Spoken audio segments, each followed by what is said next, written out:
Okay, welcome to No CS Degree. This is a show where I talk to developers who are self-taught or have been to coding bootcamps, and I find out how they've become successful.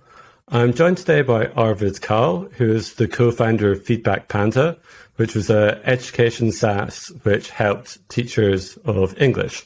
And he grew that to an amazing $55,000 a month MRR, then shared that publicly on Indie Hackers, sold it to a private equity company, and is doing great work at the moment with his zero to sold ebook. So yeah, it's great to have you on the show, Arvid. Thanks so much for having me. Quite excited. Yeah. I very much remember all the things you've been doing for the last couple of years, and I've always been excited by finally having somebody speak about the non-traditional way, to get into any IT-based job. So it certainly was similar for me. Even though I went to university at some point, I kind of flunked that and I kind of dropped out of that, but still ended up in the industry that I wanted to be in. Yeah. So I'm quite excited to be here today. That's awesome. So you're saying that you don't have a PhD from Stanford? Because No, that's the only way you can become a developer. Come on. Oh, man. Got to tell the truth. It's actually quite sad, and obviously you've seen lots of examples of people who went and became developers even though they don't have any kind of academic background. But to know that there's still countries and still like whole societies that force developers into taking physics courses and that kind of stuff at a university level, just to then end up at any kind of internet software development agency where nothing is related to high-level particle physics or stuff like that, right? It's really not the point. And I've grown to understand that, hey, the only thing you really need to have is passion for building things, passion for creating solutions to people's problems, and you'll be a good developer.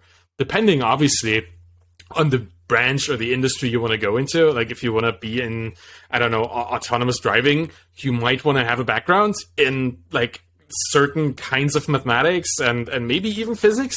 But if you want to build SaaS products for people who have no idea how to use the computer, right? If you have a really, really low bar, then you don't need all these fancy degrees. So I went to university. Maybe let me tell you more about my CS upbringing.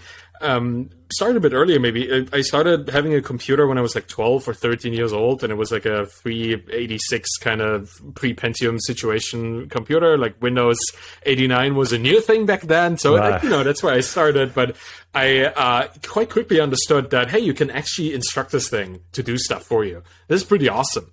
And when your computers came with better like CPUs and stuff like Napster started appearing, like file sharing and people actually exchanging information on the web, IRC, the chat system where you could talk to people all over the world. Quite quickly did I want to actually build stuff for that system. So even while still in school, I was already interested in learning how to program. I took an after-school course in Turbo Pascal, one of the really, really ancient programming languages by today's standards. I just went there after school and into like a little institution that was part of our university, but for students that were not in a university yet. Took a course there once a week for a couple of years and just learned how to code from that, which you could almost consider bootcamp because it certainly wasn't the regular curriculum, right? Invented. It was like I was maybe 14, 15, 16 at that point.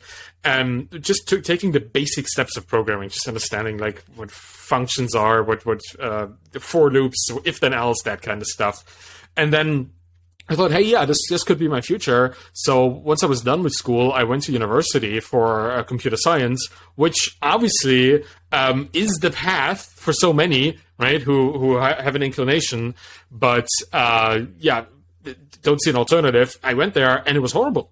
Like I was learning interesting stuff, but none of it was related to the things I wanted to do. Like building cool projects, building cool software, well, that's not going to happen if you're in theoretical computer science 101, right? Where you go into logic and all kinds of like Backus-Naur form-based logic expressions. Great if you know it, but you don't need it, unless you're building another compiler or like building these foundational tools for computer science.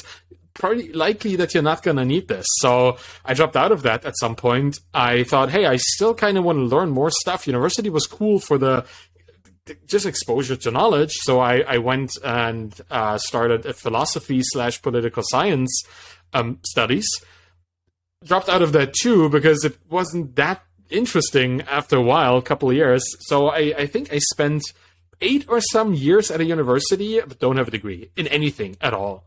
I just had a lot of time at university. And meanwhile, during that time, I went and got a job at a web agency building software, PHP-based software for all kinds of clients. So it was super interesting. I had this real pragmatic work at my job and this super abstract stuff in university, and they did not connect at all.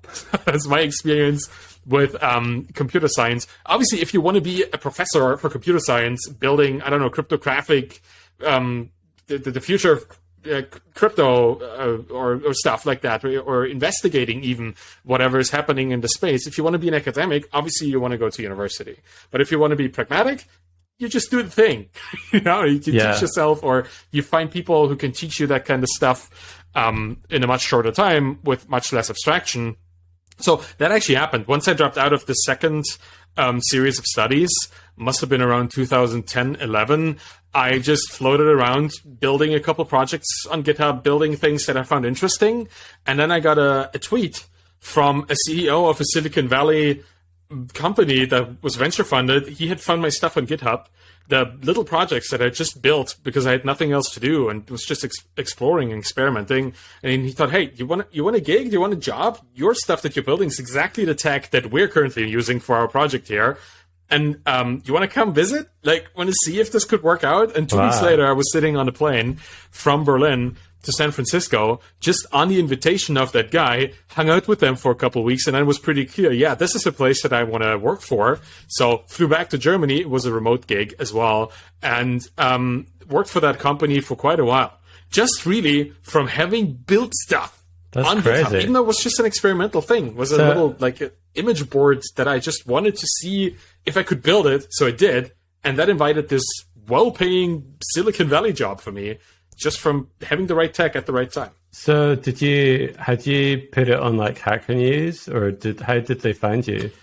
At that point, honestly, I think that CEO just really browsed GitHub for people who were using CoffeeScript, which used to be a thing.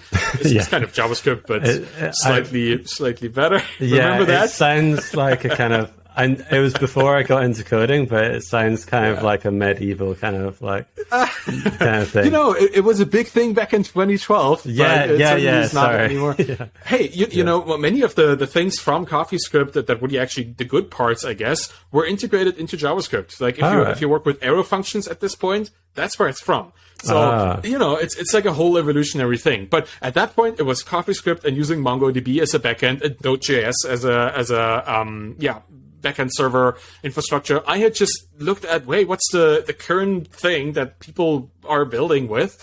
I had built something with that, and he was looking for projects like this by people who are interested in it, and then just reached out to them. That's how they source their developers, by people who are interested enough in modern technology to build something with it. Yeah, so I haven't posted it anywhere. I don't think I even was on Hacker News at this point. I was just building stuff for myself. And that got me this invite into the industry. And honestly, working for this company taught me more in 2 weeks than 4 years of university taught me about coding. Because it's just a pragmatic approach, right? You get thrown into a code base. Here, this is what you have to figure out. This is how you install the thing, run it, and then add stuff to it. Obviously, this teaches you much faster than if you go at it from a more academic perspective. So that was really interesting. And that kind of taught me that if you want to learn something, you just have to build stuff. Right? Not pointlessly, not aimlessly. You do have to have a goal behind it, but you have to get your hands dirty actually working with the product or building the product, working with the technology. Otherwise, it's so abstract, it's not going to do you any good. So that led to my first job, real job, outside of university. Then I experienced a level of burnout because it was a Silicon Valley company. They expected quite a bit. And like with the time change between like the West Coast and Europe, where I was in the middle of Europe, there was a lot of, let's call it mental issues at that point that made it harder on me than I thought. So it was my first kind of fight with burnout at the point. So I stopped working for them. I tried to collect myself, start again, figure out what to do next. Went to Berlin. Back then I was living in Dresden, which is my hometown, or in East Germany, former East Germany. Still kind of East, but I went to Berlin, lived with a friend, lived on their couch. He had an app idea, a business idea, kind of started that with them, bootstrap business, trying to build a local food marketplace here in Berlin. That flopped, but it was interesting, super interesting experience. Tried to build something else with other friends, little photojournalism app for embedded photographers who are in war zones and have to upload their data. That also flopped for different reasons. There is a lot of interesting knowledge that I accumulated just from failing a couple times with these businesses. Then I actually got a real job as a software engineer because all these projects that I had built kind of introduced me to more people that had connections to agencies, to freelance agencies, and they had an opening. I got into that company in Hamburg, Germany, working on IoT projects. And that was my first experience with Elixir, the Elixir programming language, because we used that for the IoT platform there. Because in IoT, you have a lot of concurrency, a lot of data just flying in and out and all the time. And Elixir, based on Erlang, the Beam VM, which is something that Ericsson built for the phone switching network, that technology is really nice at handling all these kind of things. So that's why I learned Elixir. And I then, I already was living with my girlfriend, Danielle. She was an English online teacher. And I then used the same technology to build a SaaS helping English online teachers be more productive at their jobs. And that's where Feedback Panda started. 2017, I guess, was around the time when we came up with the idea, because Danielle had a problem and together we came up with a solution. And once that solution was actually making some noticeable money, we turned full time. We were both still working in our jobs while we built the business, but we can dive into that. 2 years later, we sold the company, and ever since, life has been quite different. Yeah, I bet it has. So, yeah, can you explain kind of like what the problem your girlfriend Danielle had? Sure. And because it's interesting, like my girlfriend is a teacher as well, so they have like a really heavy workload and everything. Mm-hmm. So, yeah, if you can explain that, that'd be great. So, I mean, prior to going to Hamburg, I started like listening to a lot of podcasts and reading a lot of books about entrepreneurship and solopreneurship and building businesses. So I always felt like I really want to build a meaningful business at some point. I learned all these things, and then I just kind of had my eye open for an opportunity, right? So just as a backdrop to this. And obviously Danielle would find that interesting, because like having a business with your partner is an interesting idea. So we kind of looked into what we could do, had a couple ideas that didn't pan out. But then at one point we noticed, hey, with your current job, teaching English online to Chinese children over the internet in a browser-based web portal for one big Chinese company, that was kind of what she was doing. You seem to be teaching quite a lot, 10 hours a day. And that's the fun part. But then there's these 2 hours of admin work, administrative stuff, where you have to write reports for the parents of the student to read how their kid did and what they can train if they want to be better, like all this stuff. This feels like it's not fun. And it was also at that point something that was mandatory. If you didn't file these reports, for every half hour that you would teach a student, you would need to file a couple paragraphs of text. And if you teach for 10 hours, that's 20 students, and that's 20 reports that you would need to file. Particularly if you need to do that after you teach them, try to remember 20 different kids that you taught, potentially the same lessons in any given day, and then tell them what to do. That was a lot of work, and it was very stressful, cognitively very stressful for the teachers. So we figured that a lot of teachers, and Danielle included, at some point started building their own systems to cope with this. She had a Word document here and a couple Excel sheets there where she would take little text templates that she would reuse, because for a Chinese company like this, all the curriculum was pretty much structured for the teachers. So teachers didn't have any say in what they were going to teach. They got what they were supposed to teach, like a PowerPoint and that kind of stuff. And since these teachers were always teaching the same stuff, they were reusing text in student reports, right? Today we learned about apples and the color red. And, if your kid wants to improve that, then let them do these 4 steps or something. You can use this as a template. And that's what teachers started doing, but in their own crude systems. So I kind of looked at the system that Danielle had, which was a couple files here and there. And we looked into this together and said, hey, we could probably build an automation here, a system that takes a link to your classroom, which conveniently had the student ID, the course ID, and the class ID in the URL, just 3 numbers. We figured that out. Okay. And if we can use these numbers to automatically fetch, like, which student is it and which course have you just taught, then we can automatically take their name and put it into your template and just make it like copy and paste, and you're done with your work. What took you minutes, if not like tens of minutes, for each student just typing it out, you can now do in a second or 2. And that was the value prop. So I built the system for Danielle. She was essentially the first user, right? We were dog feeding the project to us and the product, improved it so it worked for her. And since all these teachers that were teaching for this Chinese company essentially had the same job because it was very streamlined from the company, we thought, hey, this is something that all these other people could probably also use. While I built this, we did some customer research because obviously we didn't want to fall into the trap of building something that nobody wanted to use. So we were deeply embedded in the communities. Danielle, in particular, she was part of all these Facebook groups where there was thousands of these teachers just talking about their job. And there were other community forums as well where they were all congregating.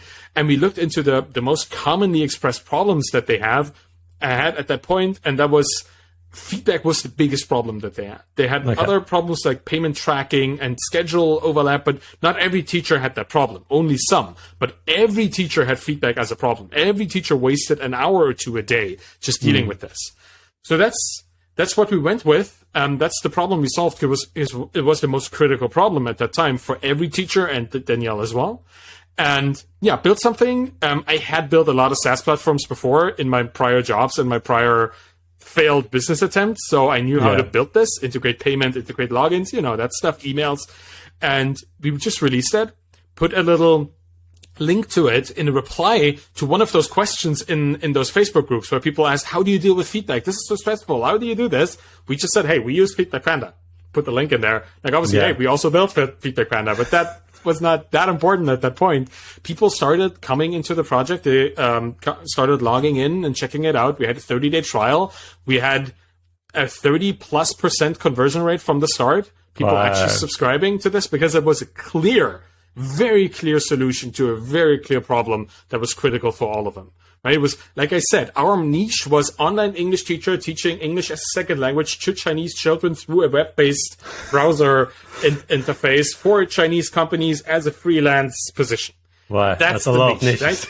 Yeah, that's all of them overlapping. And so they have the problems in that niche are very commonly held by everybody in there. So that really helped us figure out a very specific tool to build. And we didn't ever have to expand it into any other place because that's also great. This industry is growing. Like we started out with 5,000 people in those Facebook groups, 5,000 of these teachers. A couple months later, we had 7,000 teachers in those groups. A year into our business, there was 15,000 teachers in those groups. And 2 years into our business, just when we sold, there was like 75 or 50,000 teachers in that group. Wow. Like that market was expanding. It was quite literally expanding, and we just had to hook into it. So yeah, I mean, I'm sure it would be a lot harder if you'd made Feedback Panda and you're going into these groups now, I guess. I mean, yes. I mean, there's still growth, obviously, right? Particularly now with the remote teaching situation that is happening all over the place. There's a lot of growth in the not just these Chinese companies, but their European and American equivalents, right? People trying to do remote schooling in any shape or form currently need a lot of teachers, and they need they do have a lot of customers or interested customers, prospects, right? That stuff is still going on. We probably would, if we were to build something right now, would build something different for another market because it just has changed, right? Right now, you're trying to not school kids in a one-on-one situation, but in a one-on-many. So that would be different. But VIP Kit, the company that Danielle was teaching for, a Chinese company, they had a one-on-one situation, and we built tools for this one-on-one feedback situation as well. So that would probably be different right now. But yeah.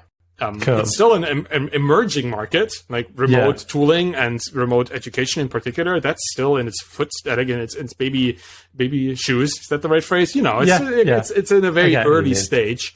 But I definitely think we would now go for a slightly different market segment. That's right. Cool. I was kind of wondering, I've heard your story before about like going into like Facebook groups and saying like, hey, we built this tool and everything. And I guess it's the classic thing for developers is like, people go on Reddit or Hack News, be like, hey, I made this thing to help you. Mm-hmm. And everyone's like, self-promotion, ban, kick this user. Like, how are teachers just nicer, or how did they react? That was one of the things that we really looked into in the beginning. Like, first off, is there a budget for this kind of stuff? Do people even talk about tools? Do they recommend things to each other? Is that allowed? And the one thing that teachers love to do is to help other people. That's like the basic competence of a teacher, is to empower others. Yeah. So talking about things that help you help other people is allowed in these communities. And we really didn't push it. We didn't say, hey, we didn't post anything about Feedback Panda. We only replied with it. That was a slight difference there, right? We didn't throw our project into the ring for people to observe it. We just said, like, hey, some people use Google Sheets. Some people use their own crude little system. Hey, we used Feedback Panda for this. And we were careful not to push it too much. I know Reddit is different. Like, if you go to Reddit and you go into any community and you even just put a link in there, not even to your own product, called promotion, sometimes, like, really some of these communities have very strict guidelines, but these guidelines come from having experienced spam and marketing. Right? These communities, they are protective. This isn't just because they don't like people providing value to them. That is not really the case. Their experience is the moment you open the doors, you open the floodgates. That's the problem. Like, people will try to abuse your leniency to plug their stuff, right? So the problem usually boils down to how long has this person talking about their product been in our community? And if you've been there for a half a year or a couple months and you've been a valuable contributor to the community, you can very likely put a link to your project in a reply and people will not mind. If you joined yesterday and your name is forum user 473 and you have never replied to anybody, but now you have this whole essay on how your product is amazing, that's not a big surprise that people won't accept that. That's one of those things that I'm actually writing about right now. So I'm writing a book. We haven't really talked about this much, but I wrote a book about this whole Feedback Panda experience called Zero to Sold. It's the name of the book. And that was quite successful. So I dove into one particular part of this book, the audience part, and the building a product from an audience-driven kind of mindset. And I'm now writing a different book, a second book called The Embedded Entrepreneur, where I talk about going into communities and building your product with and in that community to actually have this kind of validation system built in, right? Instead of building something like many developers would, they would think, oh yeah, I have this idea. Let me build this. And then they built that. And then they kind of throw it out there and hope that people bite, right? There's a lot of assumption in this. A lot of, oh yeah, there are enough people, and oh yeah, this is actually solving a problem. And if you don't validate those assumptions, you're going to have a bad time, particularly if those communities then see you as this kind of intruder just peddling their wares. So what I suggest for everybody, doesn't matter if they are developers or coming from a marketing angle or business or whatever, if you want to build something new, well, how about you stop thinking about your idea and you start thinking about who you're going to serve? Because if you do that and join people in their communities, just really on Twitter or on their forums or in their close Telegram groups or wherever you are, people will coalesce around a certain interest or a certain profession. Slacks are there, Discords. There's a lot of communities out there. And I also went through that listing in the book because I figured out in doing the research, oh God, there's a lot of stuff. Like there's interest-based communities, there's circumstance-based communities, there's practice-based communities, and they're all slightly different in how they approach value creation, how they approach helping each other, and how they approach allowing people to sell. So has been quite an enlightening thing to do research on. But the moment you embed yourself in a community, the moment you join Twitter and you hang out with people, you engage in conversations with them, you share other people's tweets and you retweet them with a little twist and you give your opinion and you talk to people in DMs, the moment you become a part of a community, people will see you as a contributor. They're not going to see you as an intruder. They're going to see you as one of them. And the moment you're one of them, you can actually leverage your position as a person of rising fame and reputation in that community. And you can have people, first off, tell you what problems they have. You can listen to them, obviously, but you can also ask them. And the more reputation you have, the more people will chime in and give you their opinion, right? And then you can have them actually look at the thing you're building. Like you say, I want to solve this problem. Do you have like 10 minutes and just really chat with me about the little problems that you have in that space? You'll get a lot of no's, but you'll get some yeses, right? So there will be this kind of starting conversation between you and other people in this particular field. And then you build something and you invite them as beta users or beta readers. That's what I'm doing with my book. I have a list of 500 people who've been beta reading my drafts for the last 3 months. I had 500 part-time editors just working on my book, essentially for free. They get access to the book and all the learnings in the book. I get access to their brain for all the kind of, I don't understand this, or this is too slow, this is too fast, this doesn't make sense, right? It's an exchange. They get something, you get something. And this is the whole point of this, is to not expect too much from people before you give them something. Right? Because if you contribute to a community, if you share interesting thoughts, or if you engage with people, just give your opinion or empower them by retweeting their content. Let's stay with Twitter as an example, and making them capable of reaching more people to invite into their own discussion. Then they see you as somebody who gave them something valuable. And the more of that you do, and you can also blog and put blog posts on there and just provide valuable content all by itself. But engagement, empowerment, and content, the more of that you do, the more people will build this expectation of reciprocity. They will want to give back in some capacity, right? Either by helping you when your launch day is, by retweeting your big launch tweet, or your product hunt thing, upvoting it, or by actually buying your product, which is kind of nice, right? You give them so much for free, so they kind of want to give you something in return. They buy your book, or they buy a subscription to your community, or they just reciprocate in some capacity. And that can only happen. Sorry for the gigantic monologue here. That can only happen when you are part of the community. If you are an intruder, it's not going to happen. Even if you give people a 50% discount on whatever, they will see you for who you are, just a salesman, right? And if you want to be somebody who has the heart of a community, who is kind of really a part of it, who is not just trying to get attention, but is actually a meaningful contributor, then good stuff can follow. And good stuff will follow reliably, because this kind of reciprocity situation that I was talking about. And that is kind of where I draw the line in this kind of sales marketing in communities. You can always do it once you've contributed enough to that community, right? That'll be fine. And you see a lot of people on Twitter, in forums, in certain groups, they will gladly talk about their products. I do that. Danielle Vassallo does it with his ebooks. Peter Levels does it with his products, because they already have built the reputation that these are credible people that actually meaningfully contribute to the welfare of the community.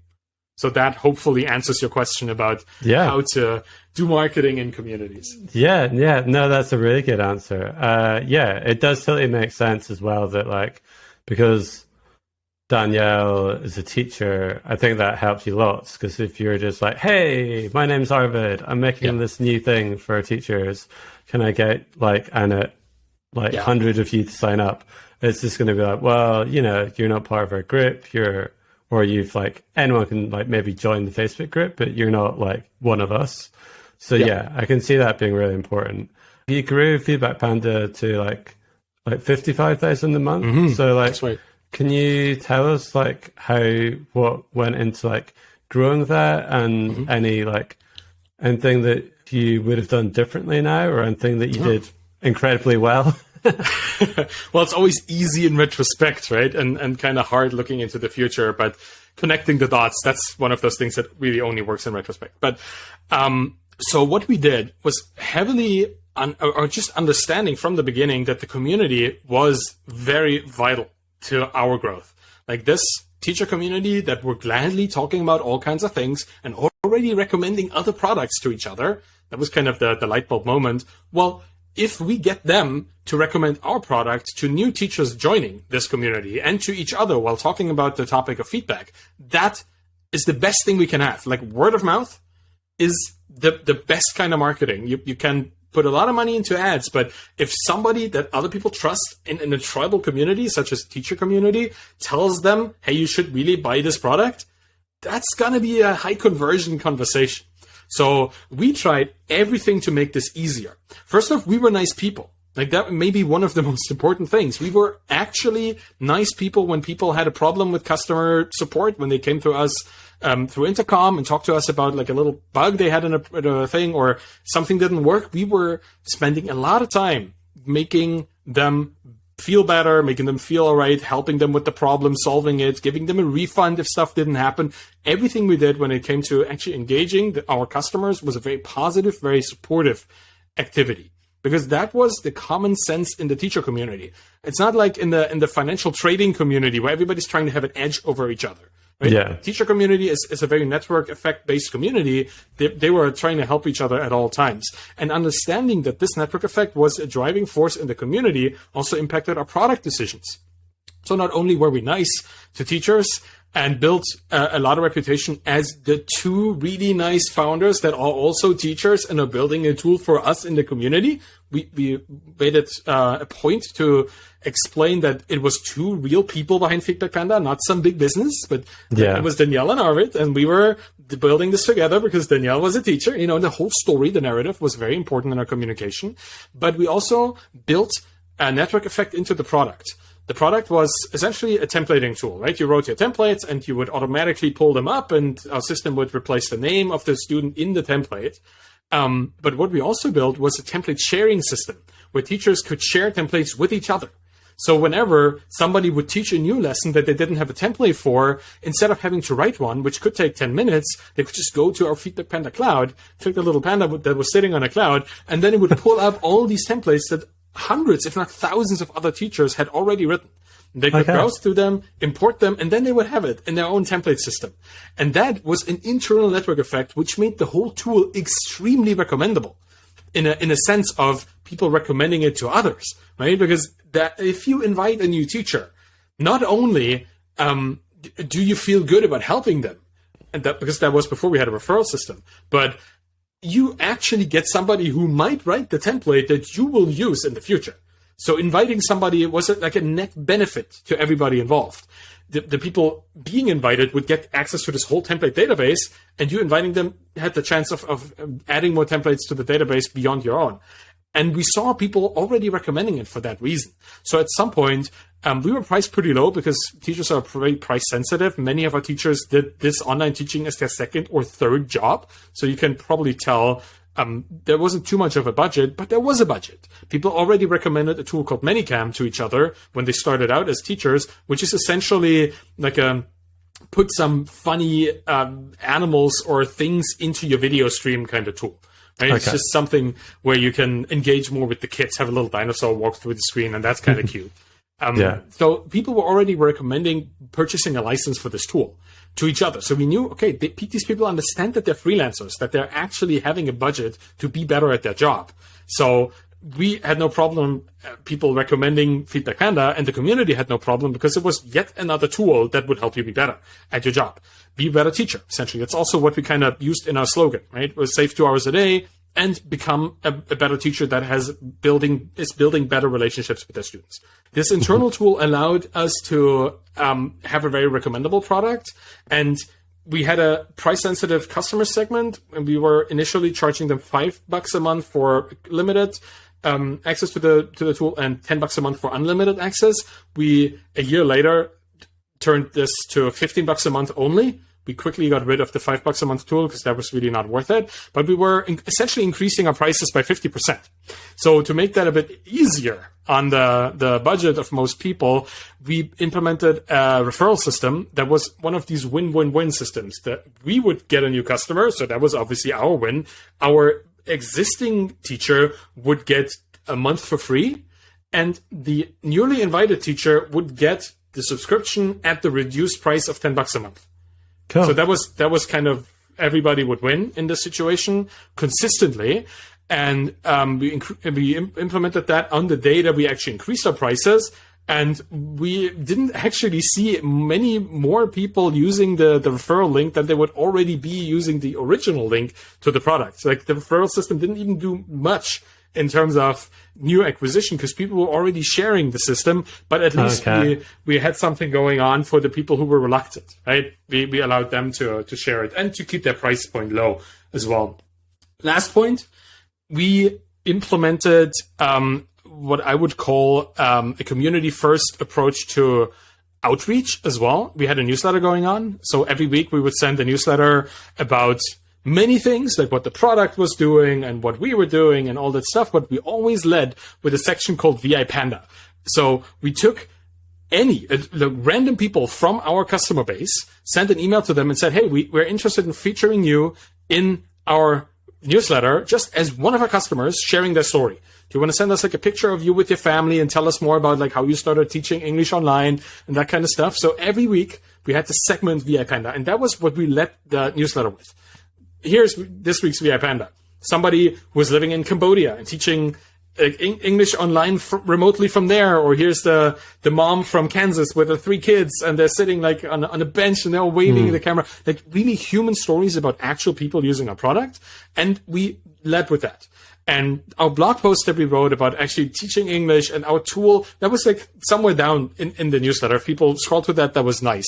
But the opening rates were significant because there was always a new interesting person every single week.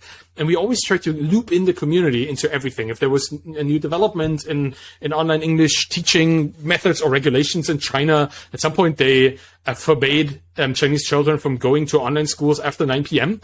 because they noticed that they didn't sleep enough because parents would like kind of force their kids to stay up until like 11 or something. So they actually, that's so bad. They put that into law in China. They do not allow it to have your kids be in front of a computer for like after school tutoring is what they called it after 9 p.m. or you'd go to jail. So that certainly affected teaching quite a bit. So now it's shifted right through the day, and all these kind of things we communicated in the newsletter. We were part of the discussions. We were part of the Instagram community, which is pretty strong among teachers, as you probably know. Like teachers hang out on Instagram because it's a format that just allows for conversation much more easily. So we were part of that. Danielle was part of that. She joined these Instagram lives and just hung out with other people from the community, other like influencers in the online teacher community. And we were very community focused in everything we did. And that was our growth engine that allowed us to be a recommendable company with a recommendable product that was not questioned ever really as, oh, is this just somebody trying to make money? Right? People always considered us to be these people that want to help and also make money. And that made a big difference in our outreach. Now, I know that this doesn't work for every single community out there, right? Some communities are highly professional, and you have to act professionally to be recognized as a professional member of that community. But that is also fine. You can tailor your communication to that, right? You can switch the community-centric into a profession-centric approach and write a regular newsletter about what happened in the industry and who the people that have something important to say, what they have to say. Like you can always kind of adjust it, but being community-centric, I think, is always an interesting idea because no matter how the community is set up to work, it's always a community. It's always people. It's always people relating with each other. It's sometimes tribal, sometimes not so much in a sense of interconnected and everybody knows everybody and that kind of stuff. But you can always leverage the community aspect for your business because if you're part of it, why not? Right? So I think I might have like heard before that you wished you'd maybe like got help sooner with like customer support because, you know, it's just you and Danielle. So it's that. I guess for people that are like solo founders or like 2 people founders, it can be quite difficult to like let go and just be like, oh no, I have to do everything in the business and only I know it and stuff like that. So would you, if you were to do it, that kind of business again, would you have taken on customer support sooner? I think so. I had this problem with hiring, and I'm still kind of, because it's hard for me because I've never really hired anybody in my life before. I've always been hired myself, but never hiring anybody else. So during Feedback Panda, there were a couple times where I was also close to burnout just because there was a lot of responsibility on me as the only technical person, right? We had 5,500 customers or something, and we were 2 people. Wow. And if anything happens, then you can probably imagine how many customer service messages would flood into the system, and we would need to deal with that. Like I said earlier, prior to starting Feedback Panda, I read a lot of books and I learned a lot from other founders on the Indie Hackers podcast and like the SaaS Club podcast and, you know, all these very sassy, founder-focused podcasts. And I learned that, particularly in the book Built to Sell by John Warlow, if you want to build a good, well-running business, you needed to build it as a sellable business, as a business that doesn't need you, essentially. And a business doesn't need you if either you replace yourself or you build automation and systems into place that work without you, that work for you. So that's something we did from the beginning. We had a lot of documentation. I'm also German, so we love to document everything, so that kind of helped. Yeah. But we had a lot of internal documentation, process documentation, SOPs.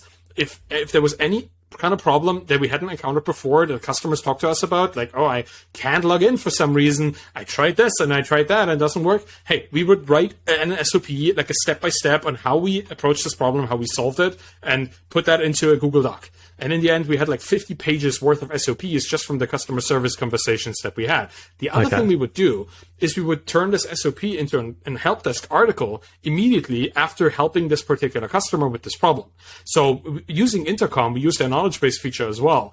And if anybody would ever ask a similar question again in the future, they would be automatically suggested that particular article.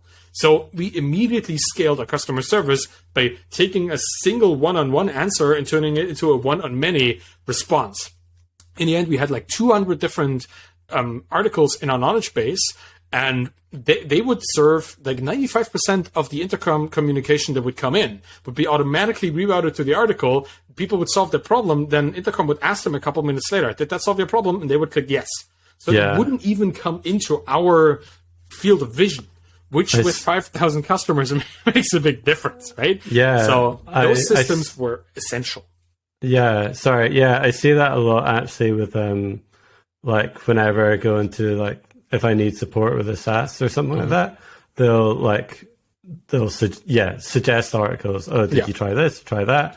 And then, I mean, sometimes it doesn't work, but sometimes you go on, look at it and it does. And I think as well, like when I made my like Gumroad course on newsletters, I kind of populated it with stuff that people had asked me. So that's quite a good thing if anyone wants to like make a course or an ebook and they don't know what to work on. It's just like, we'll base it on what people send you on DMs. Yeah, like pretty much. You're like, it's great. If you've got some kind of niche and someone's asked you like, oh, how did you code this? Or how did you build this? Or how did you sell this course or whatever? You can just be like, okay, just look through what people ask you. Yep. And that's like a really good thing to talk about. It's always good to take notes, like in many ways, right? It's good for your, like obviously customer service is one of the biggest areas where you can do this, like because this stuff will be automatically reusable for other communication in that space. But internally, it's just as important. I'm building a new SaaS at the moment. I'm in writing Zero to Sold, my book, I figured out that the links in my book, they were breaking kind of, and I built a little project called Permanent Link to keep these links from breaking. It's kind of a link forwarding tool that works with automated link checking and custom like forwarding, all that kind of stuff. Doesn't really matter what it is, but I'm building this at the moment. And just today, I was going through my deployment documentation and I figured out, hey, I can actually improve this. So I can really just have a step-by-step. Like if I have a deployment, if I want to deploy to my server, and there's like a database migration involved, I have to take these 5 steps. And if there's no database migration involved, I have to take these 3 steps because it's easier. And I just really took the commands that I'm using on like in my terminal or something and put them in the Notion document. So next time I have a deployment or somebody else does a deployment for me because I'm I don't know, I'm on vacation, or I hire somebody to do it for me, they could just go into this document, copy and paste the commands, and put them in there. And that's including me, right? I don't need to write this out again. It's essentially templating my own business for myself. So I can quite reliably use these proven things that I don't need to cognitively think about again, and go through this process safer, faster, and also just more reliably. And I think that makes a lot of sense. You taking notes for your own business. How do I deal with finances? How do I export something from my tax advisor? Just write a little SOP. It's not going to hurt you to take like 2 minutes and write the steps down. And next time you do it, you'll already have saved some time, right? That's important. Absolutely. And third thing, this whole documentation and automation approach made our business extremely sellable. Extremely sellable, because we didn't have to tell anybody what to do. It was all there. Either it was already handled by Intercom and the automation systems that we had built into that. It wasn't just the knowledge base. We also had some automated answer. They have this tool called AnswerBot, or it was called AnswerBot at the time, where if certain keywords are in a question, you can automatically send them a certain step-by-step approach. It's really nice. And we had that for, I can't log in. Well, have you tried logging with Google instead of logging with Facebook? It was like 98% of people's login problems was that thing. But hey, if you have a good answer that converts, that responds immediately, and people know, okay, I can try the other thing, and then it works for them, hey, that's worth it, right? So we had that going for us. We had all these SOPs. We had like all the internal documentation. So when Sureswift Capital, our eventual acquirer, when they approached us, we just essentially said, hey, look at these documents. Is that what you want? They said, oh yeah, this is awesome. The transition period that we had after selling the business was extremely easy. Like, it took us a couple days to transition over the business because we had everything already there. Everything was already documented. Everything was in Google Docs that could be shared with other people. We just really handed it over, and that was that. Yeah, that's fantastic. I think as well, before you sold, you'd shared your revenue on Indie Hackers, and that's how the private equity group found you. Is that right? Yeah, we had shared our MRR on Indie Hackers through the Stripe integration for quite a while. I think we had started that when we were at like 5K or something, and then, it just grew. And if somebody who is into buying sustainable SaaS businesses see a graph that slowly and reliably goes up to the top on the right, they get interested, right? So that was really helpful in getting eyes on the business from the acquisition perspective. So that was really cool. Yeah. So, I mean, for some people that don't know, on Indie Hackers, the website, it's owned by Stripe, and you can show your revenue if you're like a bootstrap business.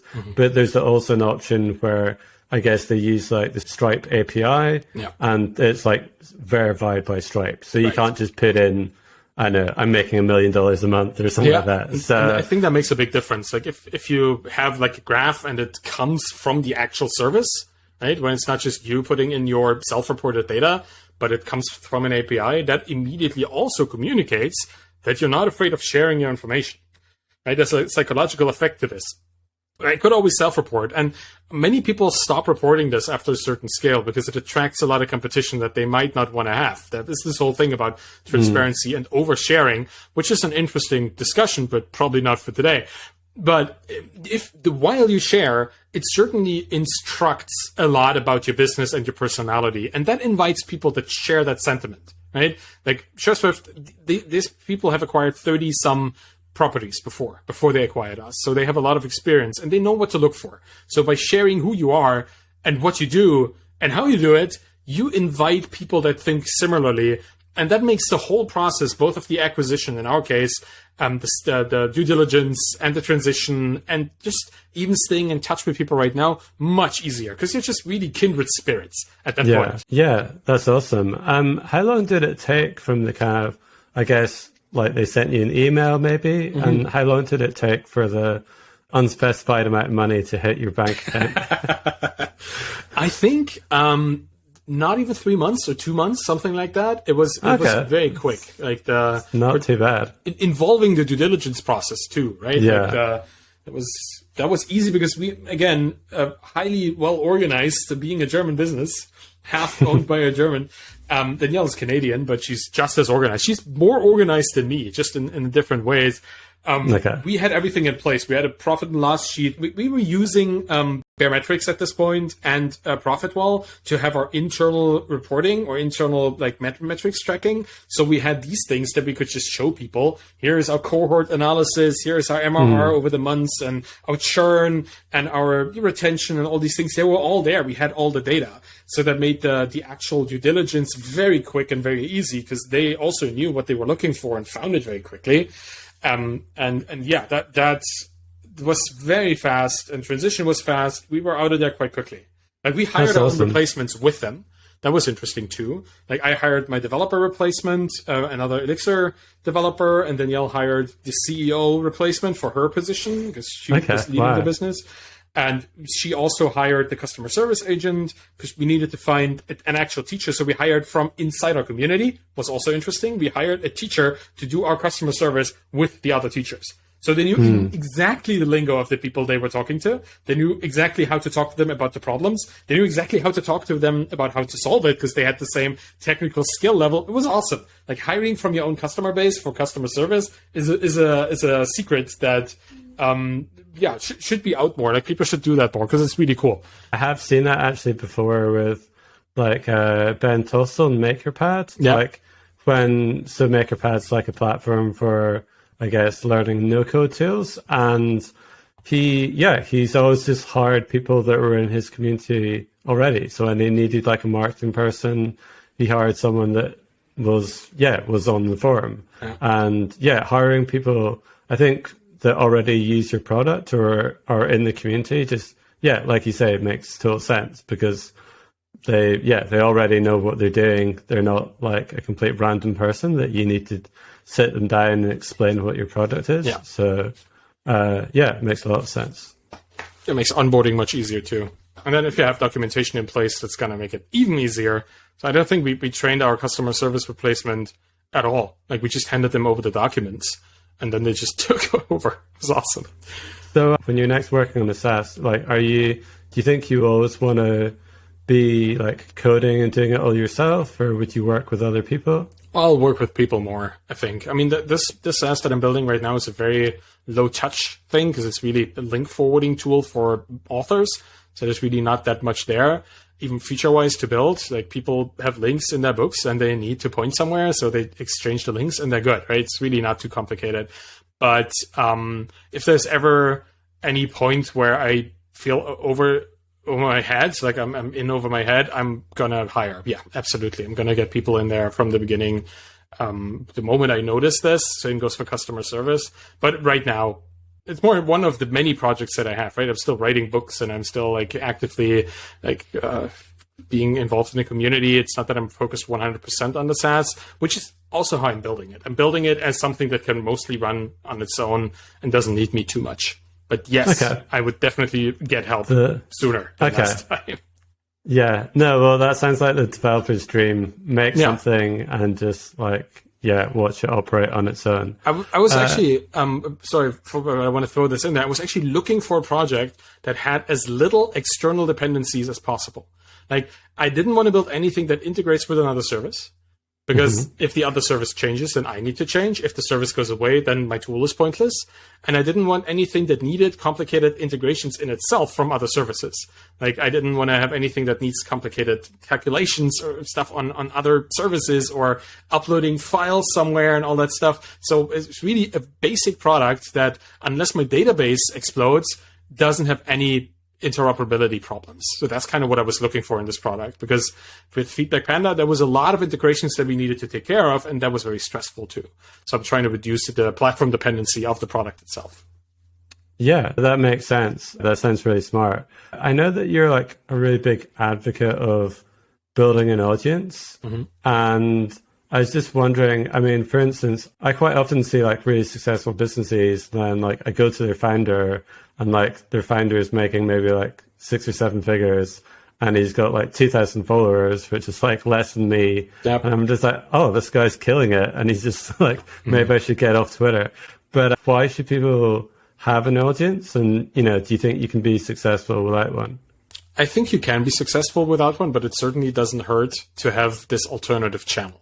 Right. But when you think about audiences for founders or software businesses in general. They're looking at two audiences. You're looking at the founder personality and the actual professional business that we're talking about, right? So I'm kind of embodying both at this moment. I'm myself as a person, and I'm the founder of Permanent Link, kind of embodying the whole writer Permanent Link rot problem space. So that I'm overlapping here. But for some industries, there's no overlap. Our audience is on LinkedIn, but their founder is on Twitter, or their audience is in actual offices and not hanging out digitally at all, or hanging out in news groups or, email lists or stuff like that, where there's no overlap really between the Twitter audience that we see as Twitter users and their actual professional audience. But if you have an audience on Twitter and you have a professional audience on Twitter, then this overlap can do a lot of good. Doesn't need to be, but it is a good idea. The good thing about having a founder audience as a person is that no matter what happens to your business, you're going to have access to people, right? Consider that Permanent Link is not going to work out for me, and it's not going to be permanent. It's temporary link, and it goes away. The business is just gone. I still have at this point, 16,000 Twitter followers, no matter what happens to the business, right? That's something that if I want to build something else in the space, if I want to find another opportunity, even if I just want to find a job, like if I were to ask people right now on Twitter, I need a job, do you have an idea? I would probably get a couple invites, like into companies in some capacity. Even if it's just consulting or something, I would probably be able to find a way to pay my rent. So this particular founder audience is something valuable all by itself, because it sustains you throughout your success or failure with the business that you're actually building. The business audience is for growth, for conversion, for sales, for marketing. And if you sell to other founders, then your founder audience is your business audience. If you have a different audience or a different kind of customer, you need to act like in two different capacities. Doesn't matter though that much, because you can still build a founder audience involving other founders in your life, building in public, sharing information, being involved in the founder space. That will set you apart as an actually interesting person that gets invited to podcasts and then can talk about their business, right? Because that is also very important, that you get the opportunity, you get on the stage, and then you could talk about whatever you want. That's what your personal audience allows you to. And your professional audience, that's just really interesting for the growth metrics of your business. But those are slightly different sometimes. So I would say it's not required, but it certainly will help you be even more successful. Okay. Yeah, that makes a lot of sense. And yeah, I can think of lots of people that have got their own personal following. So then even if they end up selling their business like you did, it's not like they've like lost all their audience overnight just because they've like left that or sold that. You've made this like book Zero to Sold, which is an ebook. I think it's available in print as well. Mm-hmm. And yeah, it seems to have done really well. Do you have any like sales figures you can boast about? So I think at this point I sold about 5,000 books, 5,000 copies of the book. Awesome. Yeah, I'm happy, can tell you that. I mean, it's my first book I've ever written, and it's written in my second language, so I'm very happy with that. Yeah. It's also out as an audiobook. That took a while to get right, but that has really helped sales as well. Those are lagging behind. I just really released it a month and a half ago, and audiobook sales are like two months behind, so they're not even reported yet. But from the initial figures, it looks very promising. I think I made around somewhere between 40 and 60,000 euros, like should be roughly equivalent to the dollar at this point, just for reference, nice. With the book, with an expense of maybe 6,000 or 7,000 just for like editors and proofreaders and marketing fees and that kind of stuff. So it's been heavily in the plus.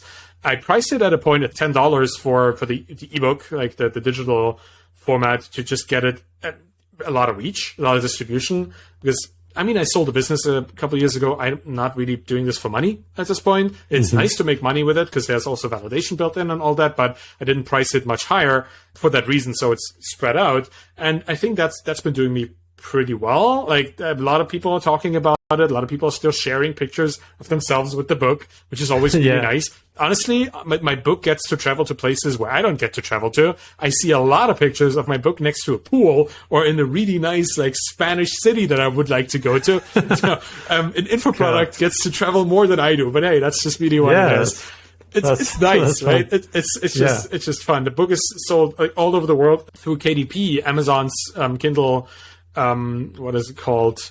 Yeah, the distribution platform essentially, and it's a print-on-demand book. So that's everything that gets printed is kind of on demand and in paperback, which is nice, right? So I don't have to have a warehouse or stockpile or anything like this. So it's been very interesting to self-publish the book. And it's also the reason why I'm writing the next one, because I had a lot of fun. I never thought that I'd be a writer. Honestly, I started out as a software engineer, and I was surprised to find myself being an entrepreneur. And then I was surprised to find myself being a writer as well. But writing is just the most enjoyable thing to me. Like, I write a new blog post every week. I have my podcast where I essentially read the blog posts for people who don't like reading or who don't have the time for it or don't want to. And that has been the most enjoyable year of my life so far. So I just really want to continue this, hence the new book, which really dives into this whole community-based approach, which is essentially what I'm doing in writing the book. Like, it's like Zero to Sold is about the story of Feedback Panda, but it's also the blueprint to how to write a book.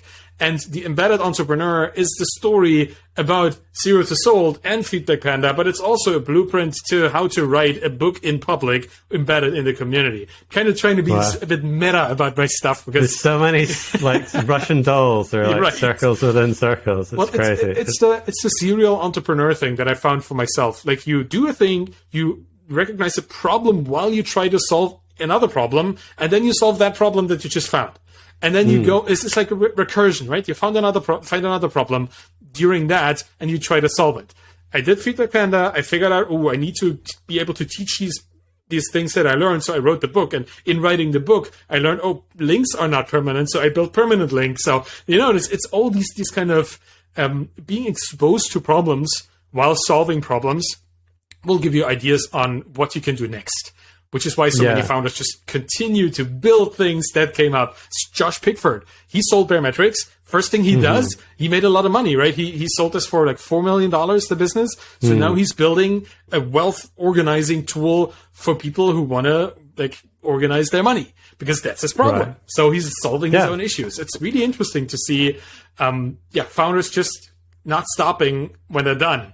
So you're not just like sitting in a hammock counting your money. What would that be, right? What kind of life would that be? I was trying to. I was actually trying, once we sold the business, I tried to just sit in front of this computer and play World of Warcraft for 2 weeks. And I could only play so much World of Warcraft. Surprisingly, there used to be a time where I could play that all day, all week, right? But not anymore, because I had found something much better. I had found passion in helping people solve their problems. And when that was gone, I needed to find something similar again, which is why I started writing on my blog and essentially writing the book, because I needed to help other people. Because I had encountered that in building Feedback Panda, all these online English teachers who they were reaching out, they were super frustrated, something wasn't working. I solved it for them, pushed it to the production service within minutes, and minds were blown, right? They were, oh my God, somebody's actually listening to me, and total switch in personality. From that point on, they were the most loving, caring people you could talk to. And doing this, being able to do this, I have never encountered anything in my life like this before. And now I want to do this all the time. I want to give somebody something, and then their mind just flips, and they're the happiest, most productive person in the world.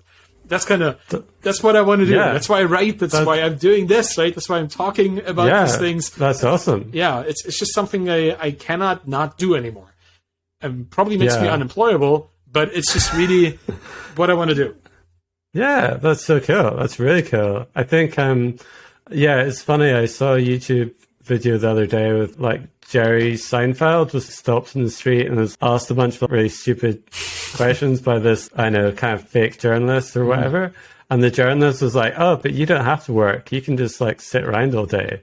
And Jerry Seinfeld was like, yeah, but what kind of life is that? Why am I like, what's the point in doing that? Yeah. So I think a lot of people that are earlier in their careers are kind of, but if I made however many million, I just sit around all day. But it's really not. I think you'd get bored pretty quickly. And it's like you're in the prime of your entrepreneurial like productivity career. Essentially, you just did the best thing you've ever done. Like, why on earth would you flip this around and do nothing forever? Like, don't get me wrong. The first thing we did once we had sold the business was take a trip to South Africa and have an actual vacation, because we didn't have a vacation for years. But we came back from that. Like, I was already mid-vacation, like mid-safari, thinking about what am I going to write about in my blog. Like, that was already happening, because it was just something I wanted and needed to do. And you have all this knowledge saved up or constructed in your mind from building a successful business at that point. It would be a waste, honestly, to not do anything anymore. Like, a waste for yourself, obviously, but also for everybody around you. Because all these people who taught me how to build a business were doing this just like I am now on their own free time, right? They were going on podcasts, they were writing books, they were giving interviews, sharing their knowledge, not because somebody paid them for that, but because they thought, I need to give back.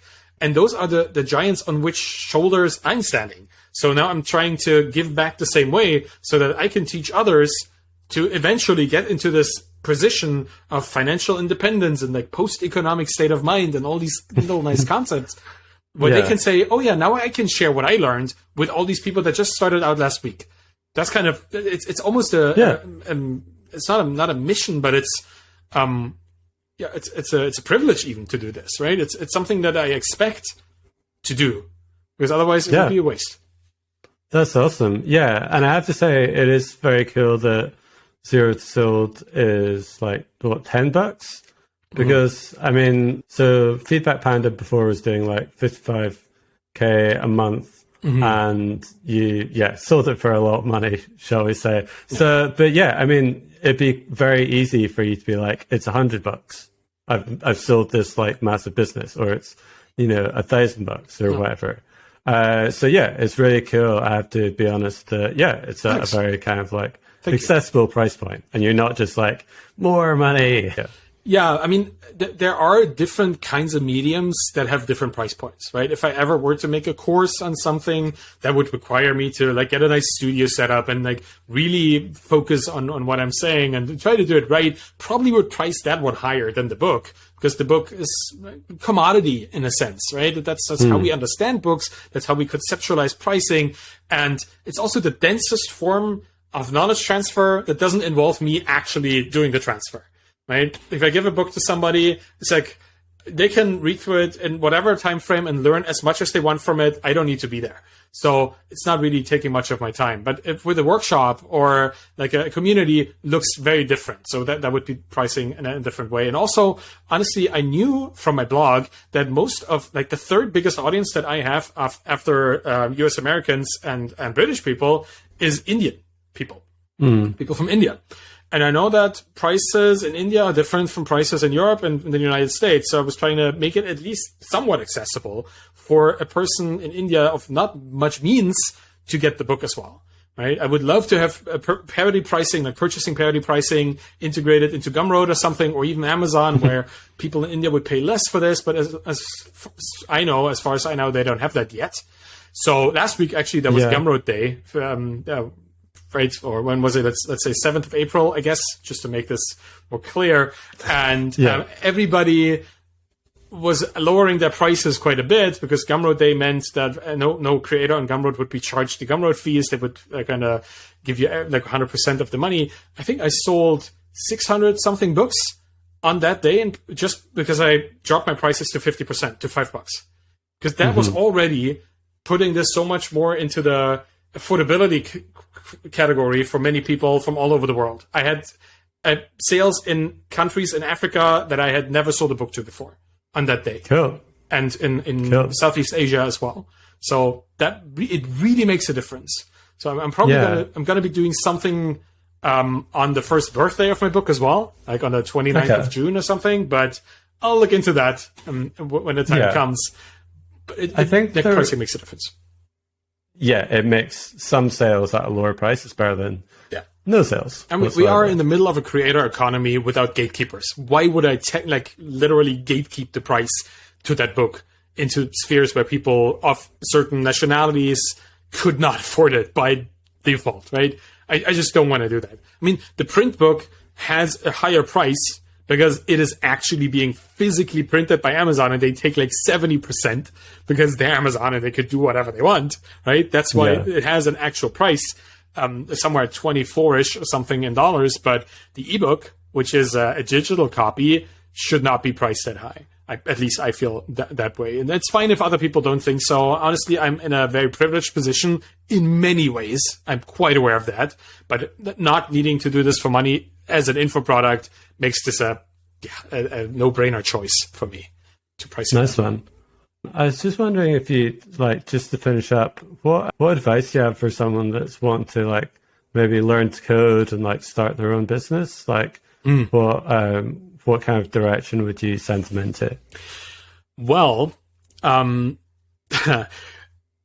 fiddling around with stuff is always a good exercise. That's kind of where I got my first job, right?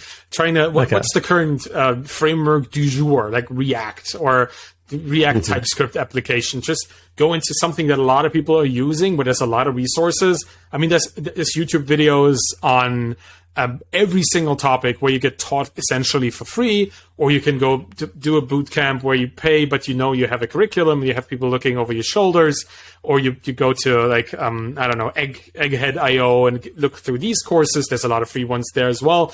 There's a lot of self-teaching material out there, much more now than there was when I started out, but I still, to this day, go to these websites to learn about new things.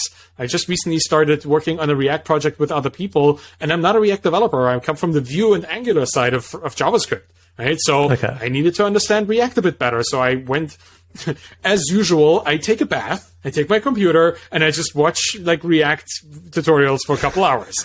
And I did that a couple days in a row, and it was awesome. And I learned a lot of stuff, right? So then I like fiddle around with it, build a couple projects, and I would go into a popular existing technology that is both modern enough to sustain a community into the future, and also an educational community, and is also widely available. Resources are widely available. And what I said, JavaScript, React, that kind of stuff. It's very, very popular, and you can probably find help quite quickly if you need it. And if you want to build a project, there's also a lot of frameworks out there, a lot of boilerplates, and a lot of tutorials and guides on how to build a little SaaS application. I think that's where I would start out. Use a commonly available popular framework / language combination, which is not what I did with Feedback Panda, with Elixir. Elixir is a very, wouldn't say very niche. It's getting bigger and bigger, but it's still compared it to PHP or Ruby, and it's by far not as popular a framework. But it is something that I had worked with for many years at that point. So it was very easy for me to build something quickly from that framework, a completely new SaaS tool, because I already knew exactly how to structure it. So if you are already kind of looking into something that you played around with before, just go with that. Right? Don't try to completely learn something new with a new project. It's always what I did, the advice that I try to give founders, to have some sort of technical background. If you're completely new to this, go with a popular framework. If you already know a framework, use that. Okay, yeah, that sounds like really good advice. Like, I am kind of like learning Django at the moment, and I just chose it basically because lots of my friends have Django. So that's really good, because you could just talk to them, right? Yeah, I just bug them for advice and just like, Austin, can you help me with this again?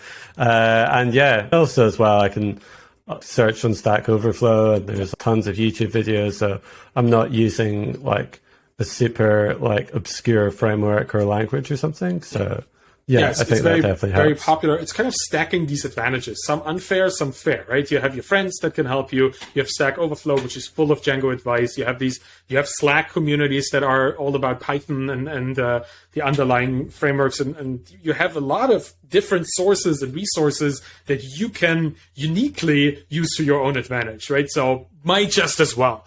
I would do the exact same, and I do the exact same. Like, I'm in JavaScript projects because that's my community. That's why I know best what to do and who to reach out to, and Elixir at the same time, because that's just what I've been building tools in for the last 6 years. So, and they both kind of coincide pretty well, because one is a backend and one is a front end technology, so you can combine them. Makes it even better, because now I have access to the whole sphere. It's use what you know, use what you have access to, use where your friends are currently hanging out as well. I think that's really good advice from your end as well. I think you're doing the absolute right thing here in this space. Yeah, nice one. That's good. That's good to know. Do you have any favorite podcasts for developers? Ooh, for developers. Well, yeah, I don't really listen to developer podcasts too much because I'm more in the indie hacker space, and that's more the indie part than the hacker part that I'm interested in. And I would really recommend anything that combines these two spaces, which would be the Indie Hackers podcast, the Software Social podcast, maybe the Solopreneur Hour, which is also an interesting podcast that I used to listen to quite a bit. Anything that kind of overlaps these two things, because as developers, we are very, very easily boxed into our developer mindset, which is very product focused. It's very solution focused. And even though that's great, it limits us when it comes to building a business, because building a business is very different from building a product. Like a business has a lot of human components, a lot of talking to people, like doing market research, actually marketing, selling stuff. Scary, right? Going out there, telling people about your thing. And if you're not used to people doing this without feeling bad about it, like doing self-promotion, like I am with my upcoming book, The Embedded Entrepreneur, like if you're not used to this, to people doing this in the media you consume, you're going to have a hard time doing it yourself. So exposing yourself to something that is slightly out of your comfort zone, that is where I would redirect people. It's hard. It's hard to deal with this if you're so used to technical podcasts. I was in that situation myself, but it really opened my eyes and then opened my approach vectors to all these kind of things, made it easier to transition into a more business personality that is both a coder and an entrepreneur. That's my recommendation. Cool. Nice one. Do you have any favorite people to follow on Twitter? I think I follow 6,000 people at this point. So all of those, I have a couple lists on Twitter where I track like the most interesting people, founders that are currently doing stuff like Berike or what are other names like Adit. Like there's a lot of interesting names. They kind of switch over every couple of weeks. There's new interesting faces. So I don't really have a recommendation here at this point. But hey, just follow as many interesting people as possible. That's my recommendation. Don't save your follows up. That's one thing that I learned on Twitter in particular. You can always unfollow people that post weird stuff, but you will never know if they post good stuff if you don't follow them. That's like one of the things.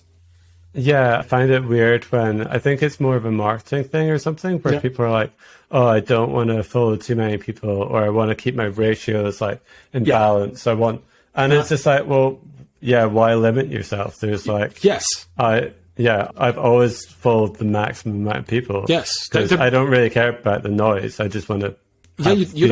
You don't have control over one half of this ratio. So why would you artificially limit yourself to in the one that you have control over, right? You don't really have control over how many people follow you.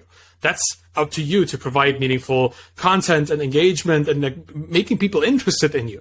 But you have control over who you follow to inspire you to create content and to actually engage with. I would recommend following as many engage-worthy people as possible and consistently engage with their content to get more people to follow you. Like you have to follow to be followed. Now, it's not a follow for follow situation. I don't condone that kind of stuff, but to have a realistic relationship with people, it just needs time. And you need to be present in people's eyes. You need to actually audition for their follow in front of them by interacting with other people that they follow. So I absolutely follow as many people, meaningful relationships, of course, right? You don't follow anything, but follow people that you find interesting and that could potentially invite more engagement, discussion, conversation, questions, answers, that kind of stuff. Okay, nice one. Yeah, that sounds really great. Where can we find out more about you on the internet? Well, I spend 26 hours a day on Twitter, so you can follow me on Twitter at Arvid Kahl, ARVIDKAHL. And then I have the blog, obviously, which is like the central node for all my writing and podcasting and stuff. It's called The Bootstrapped Founder, thebootstrappedfounder.com.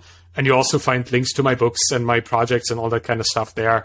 I think that's enough. Don't need to drop any more. Zero to Soul, that's the biggest book currently out. And The Embedded Entrepreneur, that's gonna come out a month from now. And that is, I don't know when we're gonna be releasing this particular podcast. I don't even know when my book is gonna be out. So a month from now is probably right. Probably today. It's probably just like, we'll do it so it's on the same day. Yeah, and I'm super flexible with that kind of stuff. So it'll be out, right? Just, you'll see. Follow me on Twitter and I'll tell you. Cool. Nice one. Well, thanks a lot for talking us through learning to code and building a business and selling a business and writing a book and building an audience. Yeah, it's been lots of fun. And so, have a good rest of the day. Thank you so much. It was a lot of fun. Bye.